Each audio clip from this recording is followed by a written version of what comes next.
아름다운 찬양을 해주신 우리 학생 모든 여러분들께 감사드립니다. 그냥 한 시간 내내 이 찬양만 듣고 싶은 생각이 들었습니다. 여러분들의 하나로 잘 모아진 그 찬양의 소리가 너무 큰 감동이 되었습니다.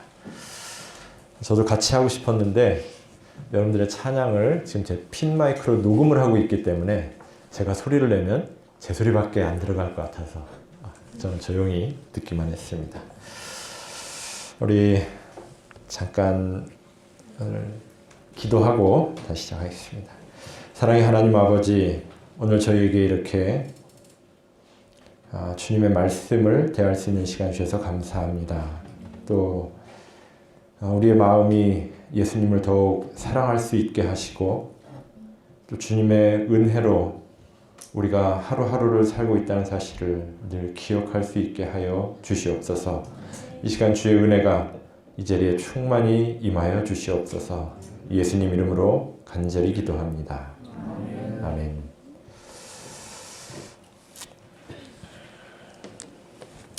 네, 오늘은 여러분들과 함께 더 좋은 것을 주시는 하나님에 관해서 좀 말씀을 나누고자 합니다. 먼저 마태복음 7장 11절에 있는 말씀을 우리 다 함께 읽어보겠습니다. 시작. 너희가 악한 자라도 좋은 것으로 자식에게 줄 줄 알거든 하물며 하늘에 계신 너희 아버지께서 구하는 자에게 좋은 것으로 주시지 않겠느냐. 아멘. 먼저 우리 모든 성도님들께 제가 감사의 말씀을 좀 전해드리고 또 잠깐 네팔 소식을 전한 다음에 말씀을 좀 전하도록 하겠습니다. 제가 한 열흘 전에 페이스북을 통해서 우리 네팔의 이제 형제들, 우리 성도님들의 상황을 좀 이렇게 올렸더니 여러분들께서 또 그것을 다시 제 공유를 여러 곳에 해주셔가지고 많은 분들이 또 알게 되고 또 우리 학교의 모든 여러 학생들과 또 우리 변화산교회 모든 성도님들이 또 마음을 모아주시고 헌신을 해주셔서 저희가 네팔에 지금 이제 이 코로나19 사태로 인해서 봉쇄 사태가 지금 이제 정확히 딱 한 달이 됐는데요. 앞으로 약 한 2주가 더 이제 계속될 것이라고 합니다. 근데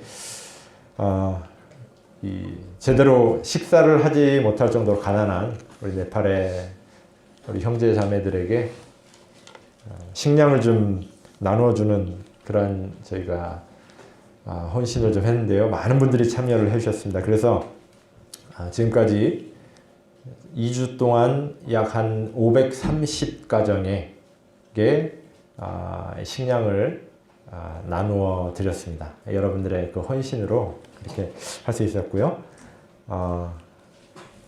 이건 한 교회에 지금 이제 예배드리고 기도하는 모습입니다. 네팔의 성도들도 이렇게 사회적 거리두기를 강력히 시행을 하기 때문에 교회에서 예배드리는 것을 막지는 못하는데 25명 이상은 못 모이도록 그렇게 법을 이번에 그렇게 규제를 해서 저렇게 뚝뚝 뛰어 앉아서 지금 예배를 드리고 있고요. 그 다음에 저희가 이제 이건 뭐냐면 우리가 식량을 나누어 드리기 전에 네팔에 있는 성도들과 네팔 그 가난한 사람들에게 이 코로나19에 어떻게 대처해야 되고 무엇을 조심해야 되는지를 좀 교육을 했습니다. 왜냐하면 분들이 이런 것들에서 너무 이제 무지한 분들이 많기 때문에 제가 이렇게 프린트물을 만들어서 이렇게 나눠 드렸습니다. 그래서 저와 함께 지금 일하고 있는 여러 성도들과 목사님들이 이렇게 쌀과 식량을 구입을 해서 가난한 성도들에게 이렇게 나누었습니다. 2주 동안 거의 하루도 빠지지 않고 계속 이제 15곳의 지역으로 가거나 혹은 이제 흩어져서 이렇게 저희가 지금 했습니다. 예. 우리 네, 저와 함께 일하는 리전이라고 하는 형제인데 지난번에 가셨던 분들은 아마 보셨을 것입니다. 앞에서 열심히 코로나19는 이렇게 조심해야 됩니다. 앞에서 지금 설명을 하고 있는 그런 모습입니다. 그리고 이렇게 예, 사람들을 앉혀놓고 열심히 교육을 했습니다. 또 우리 고아원에 있는 학생들이 또 이제 이 식량을 나누는 것을 봉사를 열심히 했습니다. 학생들 이제 제가 얘기를 들으니까 이 고아원에 있는 아이들이 늘 어떤 도움만 받고 다른 사람에게 뭔가 도움만 받다가 이번 기회를 통해서 본인들도 이런 이제 쌀 나누는 봉사에 참여를 해서 다른 사람들에게 나누는 봉사를 하게 돼서 너무 행복하다는 이제 그러한 이야기들을 했다고 해요. 그래서 받는 것도 감사하고 좋지만 이 나누고 또 기부하는 이것이 얼마나 큰 기쁨인지를 알게 됐다. 그런 이야기들을 들었습니다. 예, 그래서 이렇게 저희 차에다 열심히 쌀이랑 또 네팔 사람들이 먹는 카레, 뭐 콩들, 또 여러 가지 뭐 부식 꼭 필요한 것들, 소금 뭐 이런 것들을 이제 한 푸대에 담아가지고 이렇게 나누었습니다. 지금 완전 봉쇄 기간이기 때문에 그 허가증이 없으면 이렇게 차가 다니거나 이렇게 할 수가 없어요. 동네나 동네 이동이 안 됩니다. 그래서 현지 지역 경찰에 저희가 도움을 요청을 해가지고 저희가 이 쌀을 나누는 봉사를 할 때 경찰이 늘 같이 다니면서 이 일을 진행을 해주셨습니다. 예. 왜냐하면 우리 2015년에 지진 났을 때 그때도 우리 왈데스 학교 학생들과 김성호 목사님 네팔에 오셨죠. 그 8.0의 지진을 같이 경험을 하셨는데 그때도 저희가 이제 지진 후에 긴급 구호 봉사 활동을 막 했는데요. 예를 들어서 어떤 한 지역에 저희가 쌀을 50포대를 가지고 가서 그 동네 사람들에게 나누는데 다 받지를 못하고 한 열 몇 가정이 이제 쌀을 못 받은 거예요. 그러니까 그 사람들이 굉장히 격한 반응을 보이고 왠지 그런 적이 있어가지고 저희가 간신히 도망 나오고 뭐 이제 이런 적이 좀 있었습니다. 이게 전혀 저희가 예상치 못했던 그런 일이 또 일어나기도 했었어요. 그래서 이제 뭐 여러 가지 질서 유지를 위해서 그리고 또 통행의 어떤 원활함을 위해서 경찰들이 그래서 늘 같이 동행을 했습니다. 이제 저희가 교회들을 위주로 이렇게 성도님들을 우선으로 성도들에게 먼저 하고 또 교회 주변에 정말 가난한 이웃들을 이제 그쪽 이장이나 이제 지역 지도자들에게 의뢰를 해서 저희가 이렇게 했고요. 그 다음에 지금 현재 우리 이 사진에 나와 있는 왼쪽에 두 여청년 둘이 지금 1000명 선교사로 네팔에서 봉사하고 있는 청년들입니다. 한 명은 한국 사람, 한 명은 필리핀 사람인데요. 두 청년이 지금 네팔의 가장 서부 지역에 정말 가장 가난한 사람, 불가촉 천민 중에 불가촉 천민이라고 여겨지는 바디라고 하는 부족이 있습니다. 그 부족민이 한 1000여 명이 한 마을에 모여 살고 있는데요. 그곳에서 지금 이제 봉사를 하고 있습니다. 올 초에 2월 달에 이제 헌당한 그 교회고요. 이 사진에 나와 있는 곳이. 그래서 거기 약 한 150여 가정이 그 마을에 살고 있는데요. 그곳에도 이제 또 우리 교회를 중심으로 해서 쌀을 나누는 그러한 일을 했습니다. 그리고서 이제 제가 엊그제 거기서 저랑 같이 일하고 있는 사일러스 목사, 우리 젊은 청년 목사에게서 연락을 받았는데요. 이런 이야기들을 하더라고요. 뭐 쌀을 나눠서 그런 건지 아닌지는 잘 모르겠습니다만 최근 들어서 교회에 모르는 사람들이 점점 많이 출석을 하기 시작을 한대요. 예, 뭐 이랬든 저랬든 어떤 이유든지 간에 새로운 성도들이 많이 교회를 찾는다는 건 참 좋은 현상이라고 저는 그렇게 생각을 합니다. 하나님께서 정말 우리 대한민국을, 또 우리 대한민국의 재림 성도들을 축복해 주셔서 정말 이렇게 나눌 수 있는 그러한 마음을 주시고 그러한 재물을 주신 것에 정말 하나님께 감사를 드렸고요. 전 세계 역사상 도움을 받던 국가가 도움을 주는 국가로 이렇게 전환된 국가는 우리 대한민국이 유일하다고 합니다.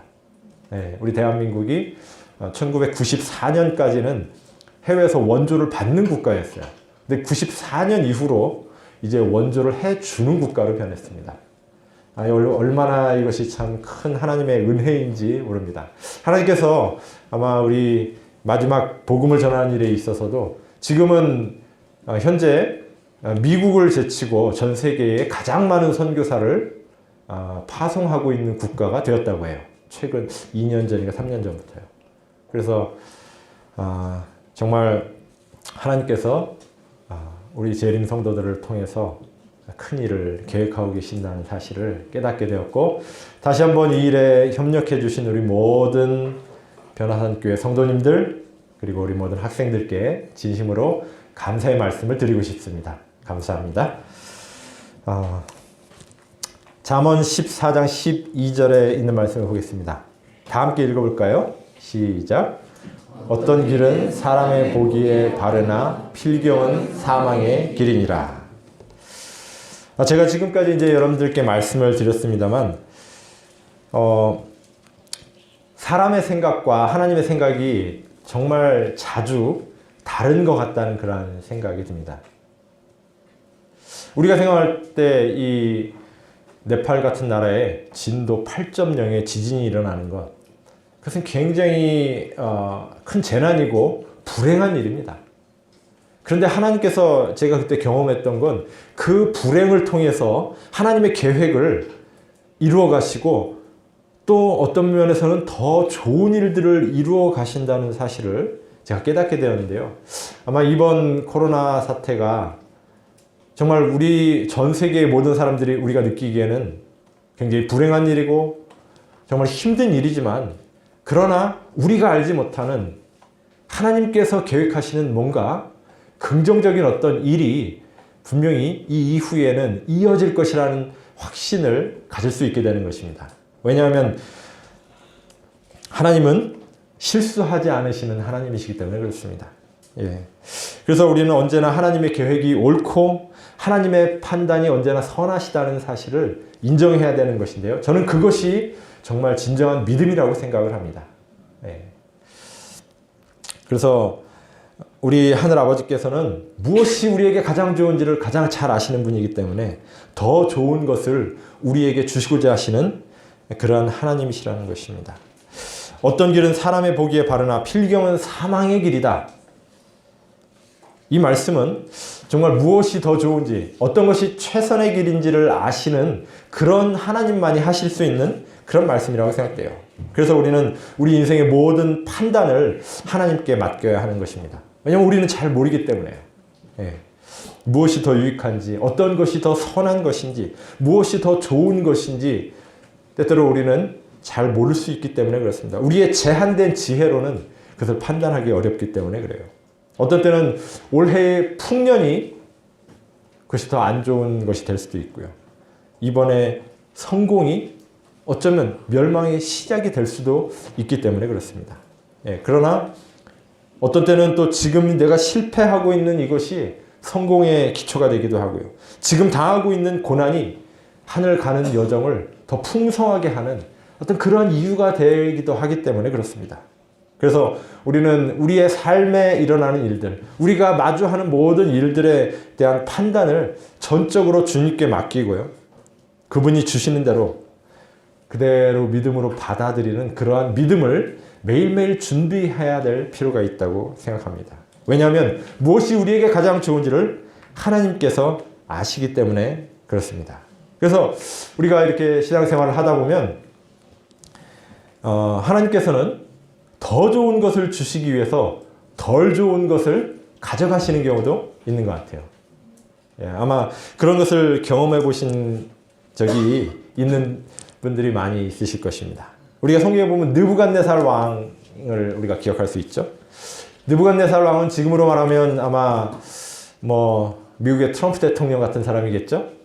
모든 것을 다 가진 사람이에요. 부와 명예와 권세와 자기가 원하는 모든 것을 다 소유한 사람이었습니다. 그래서 우리가 쉽게 말하면 눈에 보이는 게 없었어요. 자기가 원하는 대로 원하는 일을 다 할 수 있었습니다. 그래서 그러나 하나님께서 그 느부갓네살 왕을 보실 때는 느부갓네살이 생각하는 본인의 생각과는 좀 다른 아마 시각으로 보셨던 것 같아요. 하나님께서 보시기에 그 느부갓네살 왕에게 분명히 부족한 뭔가가 있었습니다. 하나님은 정말 그것을 그에게 주고 싶으셨는데 이 느부갓네살 왕이 계속 그걸 거절하는 거예요. 그래서 하나님께서 어떤 방법을 쓰셨습니까?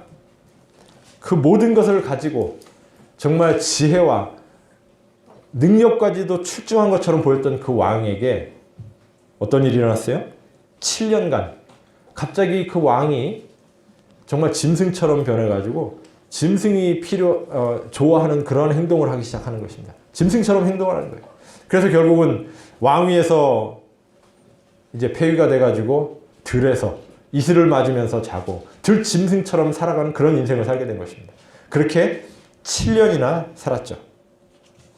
그런 뒤에 그가 드디어 하나님께서 주시고자 하시는 가장 좋은 것을 받아들일 수 있는 그런 준비가 되었을 때 하나님께서 그를 다시 세우십니다. 하나님이 원하시는 가장 좋은 것을 주시기 위해서 덜 좋은 것들을 그 느부갓네살 왕에게서 하나님은 가져가셨던 것입니다. 그래서 이제 결국은 7년이 지났을 때 준비가 되었을 때 하나님께서 그를 다시 세우시고 그때 느부갓네살이 어떤 고백을 합니까? 하나님이 정말 최고다. 그렇게 고백을 하지요. 드디어 그는 배워야 할 것, 하나님이 알기를 원하셨던 그것을 그가 배우게 되었다고 하는 것입니다. 그래서 하나님께서 때로는 우리에게 있어서도요, 내가 가장 소중하다고 생각하는 것, 나에게 가장 중요하다고 생각하는 어떤 것을 가져가 버리실 때가 있다는 것입니다. 그것이 뭐 각자 다 다르겠죠. 그러나 하나님께서 왜 나에게 내가 이렇게 소중하게 생각하는 이것을 가져가셨을까? 우리는 그런 의문을 가질 때가 분명히 있을 것입니다. 그런데 하나님께서는 분명히 우리에게 더 좋은 것을 주시기 위해서 그런 것을 가져가실 때가 있다는 것입니다. 치료봉사에 있는 말씀을 제가 좀 읽어드리겠습니다. 우리가 하나님을 위하여 진정으로 희생하도록 요구받는 일은 결코 없다. 그분께서는 많은 것들을 당신에게 바치라고 우리에게 요구하신다. 그러나 그렇게 함으로써 우리는 하늘로 가는 길을 가로막는 것을 버리는데 불과하다. 하나님께서 이것을 나에게 좀 줘라, 나에게 바쳐라 라고 말씀하시는 것을 우리가 들을 때 뭐라고요? 하늘로 가는 길을 가로막는 것을 버리는 것에 불과하다는 것입니다. 그리고 심지어 그 자체가 우리 눈에 보기에는 좋은 것들을 버리라는 요구를 받을 때일지라도 우리는 하나님께서 그렇게 하심으로써 우리를 위하여 더 훌륭한 일을 이루어주고 계신다는 것을 확신할 수 있다. 그래서 장차의 생애에서는 이 땅에서 우리를 괴롭게 하고 실망케 했던 신비들이 밝혀질 것이다. 우리는 응답을 받지 못했던 것으로 보였던 우리의 기도와 좌절당했던 희망이 가장 큰 축복이었다는 것을 알게 될 것이다. 그렇게 말씀합니다. 그래서 오늘 우리를 좌절하게 만드는 것, 오늘 우리를 실망하게 만드는 것이 오늘 우리가 그것을 경험할 때는 굉장히 힘들고 어렵고 너무나 괴롭지만 하나님의 계획 속에서는 그것이 우리를 위한 무엇일 수 있다고요? 가장 큰 축복일 수 있다고 하는 사실입니다. 여러분, 힘든 일을 만나게 될 때 하나님에 대한 원망이 마음속으로부터 끌어오르게 될 때 여러분, 이 말씀을 꼭 기억하셨으면 좋겠습니다. 그리고 그런 일을 직면하게 될 때 하나님께서 이 일을 통해서 나에게 얼마나 좋은 일을 주시려고 하실까? 기대를 가지고 하나님 앞에 무릎 꿇게 되시는 그런 여러분과 제가 되었으면 좋겠습니다. 그래서 하나님께서 우리에게 더 좋은 것을 주시기 위해서 덜 좋은 것을 좀 달라고 하시면 여러분 믿음으로 그것을 하나님께 드릴 수 있게 되기를 바랍니다. 주님을 신뢰하시기 바랍니다. 그리고 하나님이 언제나 옳고 그분이 언제나 선하시다는 사실을 여러분 꼭 인정하시고 기억하시게 되길 바랍니다. 예. 그러면 우리는 더 좋은 것을 주시는 그 하나님의 그 어떤 약속 안에서 매일매일 그것을 경험할 수 있게 될 것입니다. 우리가 이 더 좋은 것을 받기 위해서는요, 그리고 우리에게 어떤 때는 기다림의 시간이 필요합니다. 하나님이 우리에게 더 좋은 것을, 가장 좋은 것을 주실 때요, 우리가 원하는 때, 우리가 정말 계획하는 그때에 정확하게 딱딱 주시는 게 아니에요. 우리의 계획 속에서 주시는 게 아니라 하나님의 계획 속에서 그것을 우리에게 주십니다. 우리 다 함께 히브리서 10장 36절을 다 함께 읽어보겠습니다. 시작. 너희에게 인내가 필요함은 너희가 하나님의 뜻을 행한 후에 약속을 받기 위함이라. 우리에게 뭐가 필요하다고요? 인내가 필요하다고요. 왜요? 하나님께서 우리에게 주신 그 약속된 축복을 받기 위해서 우리에게 인내가 필요하다는 것입니다. 하나님께서 계획하신 그 시간에 우리가 그것을 받을 수 있는, 그러기 위해서는 인내가 필요하다고요. 예. 우리는 하나님의 뜻을 행하는 동안 그 약속을 근데 빨리 받고 싶어 하는 경향이 있습니다. 예. 그리고 어떤 때는 우리가 하나님의 그 약속된 그 말씀에 순종하고 그 길을 따라가는데 우리가 생각했던 그런 좋은 것이 아니라, 축복이 아니라 좌절을 하게 만드는 그러한 일이 일어나고요. 실망하게 만드는 일이 일어나고요. 때로는 고난이 우리에게 닥쳐올 수도 있습니다. 그러면 우리는 너무나 쉽게 또 하나님의 약속을 의심하게 되는 경우가 있는데요. 성경은 분명히 우리에게 말합니다. 우리가 하나님의 약속을 받기 위해서 뭐가 필요하다고요? 인내가 필요하다고요. 기다림의 시간이 필요하다는 것입니다. 그러면서 그냥 인내하라 이게 아니라 그 인내의 끝에는 그 약속을 우리가, 그 약속하신 것을 받게 된다는 그런 말씀을 하고 있는 것입니다. 모든 명령에 순종한 후에도 우리는 여전히 그 약속이 성취되기를 기다리고 있어야 한다는 것입니다. 하나님께서 더 좋은 것을 예비하셨는데 그것을 언제 주실지는 우리가 정확하게 모를 수 있다는 거예요. 우리의 계획 속이 아니라 하나님의 계획 속에서 그것을 주시기 때문에 그렇습니다. 왜냐하면 하나님은 우리에게 그 축복이 이루어지기 가장 좋은, 가장 적절한 때가 언제인지를 잘 아시기 때문에 그렇습니다. 그래서 우리는 더 좋은 것을 받기 위해서 기다릴 줄 알아야 돼요. 인내할 줄 알아야 되는 것입니다. 조급하면 우리가 그 축복을 잃어버릴 수도 있어요. 그래서 사람이 보기에는 어떤 때는 하나님의 그 약속의 성취가 더딘 것처럼, 꼭 지체되는 것처럼 보일 때가 있습니다. 그러나 그것은 결코 지체되는 게 아니에요. 그냥 우리의 인내하지 못하고 때로는 우리의 조급함 때문에 초조하고 그냥 불안해하는 것이죠. 하나님은 우리에게 분명히 더 좋은 것을 주십니다. 그것은 너무나 분명한 사실이에요. 우리가 그것을 받기 위해서 뭐 해야 된다고요? 인내해야 된다고요. 여러분, 열왕기상 19장에 보면은 그 엘리야에 관한 이야기가 나옵니다. 엘리야가 갈멜산에서 그 큰 승리를 한 다음에, 그 다음에 그 큰 승리를 하나님께서 이루어주셨는데 바로 그 다음날 어떤 말을 들어요? 이세벨이라고 하는 그 아합 왕의 부인이 엘리야 너도 죽을 거다. 그 죽은 우리 바알과 아세라의 선지자처럼 너도 그렇게 될 것이다. 이제 이렇게 이야기를 하니까 그 말 한마디에 두려움에 떨면서 도망하기 시작합니다. 예. 그리고서 이제 아주 그냥 정말 지칠 때까지 도망을 하죠. 그리고서 멀리 가서 이제 하나님께 기도를 드립니다. 어디 그 로뎀나무 밑에서 뭐라고 기도를 드리냐면, 하나님, 저 지금 죽고 싶으니까 지금 죽여주세요. 그렇게 기도를 합니다. 뭐라고 기도한다고요? 죽여주세요. 여러분 혹시 그런 기도 해본 적 있어요? 하나님, 오늘 그냥 제 생명을 거둬가 주십시오. 아마 해본 적이 있는 분들도 있을 것입니다. 너무나 삶이 힘들고 너무나 괴롭고 그럴 때는 정말 하나님 그냥 오늘 이대로 그냥 정말 눈을 감았으면 좋겠습니다. 그런 생각을 해본 적이 있을지도 모르겠어요. 근데 엘리야가 그런 사람이었습니다.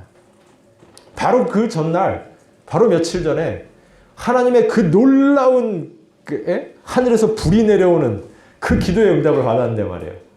근데 뭐예요? 하루 이틀 지났는데 지금 하나님 앞에서 하나님 저 그냥 죽여주세요.